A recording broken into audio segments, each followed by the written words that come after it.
देखिए, राहुल गांधी को कुछ अपने फिगर्स चेक कर लेने चाहिए ऐसे बेबुनियाद बयान देने से पहले। महंगाई की जो दर है और बेरोजगारी की दर की बात करें तो अभी 6 वर्षों में ये न्यूनतम 3.2% पर है और हम लोगों ने पिछले 9.5 वर्षों में 45 करोड़ मुद्रा लोन अकाउंट्स जारी किए हैं, जिससे 45 करोड़ लोग सीधे तौर पर लाभान्वित हुए हैं इन लोनों को लेकर।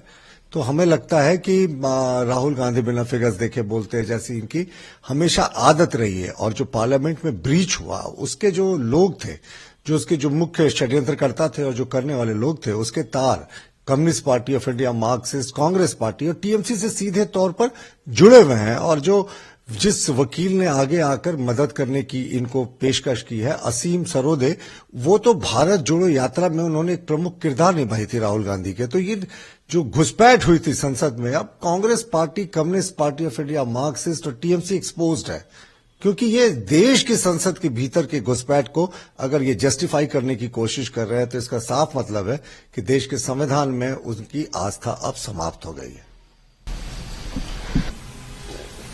कांग्रेस के राष्ट्रीय अध्यक्ष ने कहा है कि सिक्योरिटी ब्रीच लोकसभा में बहुत ही सीरियस मैटर है और हम लोग लगातार डिमांड कर रहे हैं कि होम मिनिस्टर हाउस में आए, इस पर स्टेटमेंट दे, लेकिन वो स्टेटमेंट नहीं दे रहे हैं। बीजेपी डेमोक्रेसी की चिंता नहीं है बीजेपी को और उनसे डेमोक्रेसी की बात करना ही बेकार है।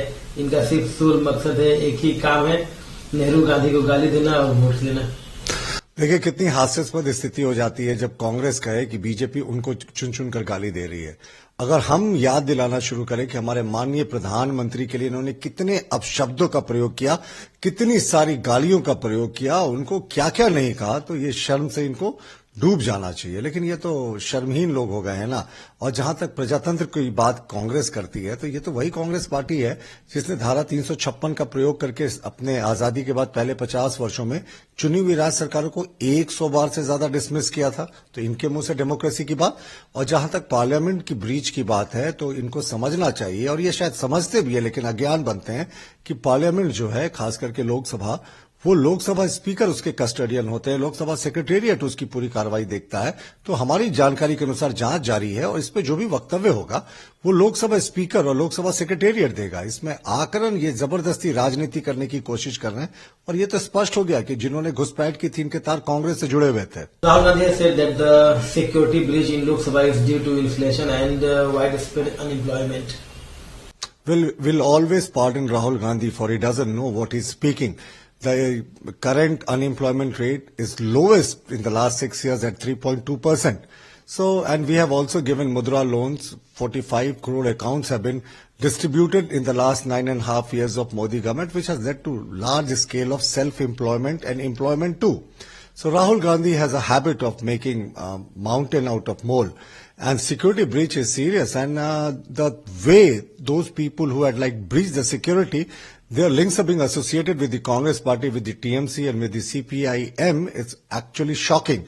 And now this man, Asim Sarode, who was a top lawyer and who was also involved in Rahul Gandhi's Bharat Jodo Yatra, has come forward to offer free of cost legal services to those people who had breached the security. So the entire conspiracy is right in front of us.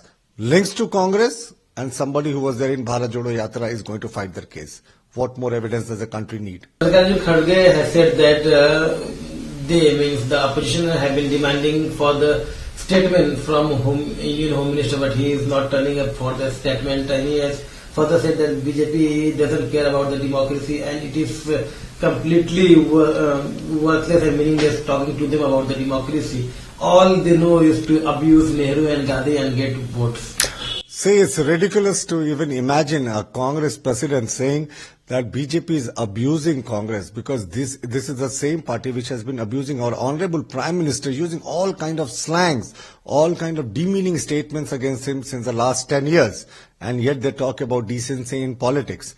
And as far as democracy and democratic ideas are concerned, the Congress is the only party which has the dubious distinction of having dismissed elected state governments more than 100 times in the first 50 years that it had ruled the center, and they talk about democracy. As far as the intrusion of parliament is concerned, the links of those who had intruded are closely associated with the Congress party and also with the CPI-M and with the TMC. So they should first look at their own color before, making such claims at BJP. And our take is that it is the call of the Lok Sabha Secretariat and the Lok Sabha Speaker, because Lok Sabha he's the custodian, Speaker is the custodian of the Lok Sabha. So he will take a call, and as far as we know, the investigation is still on.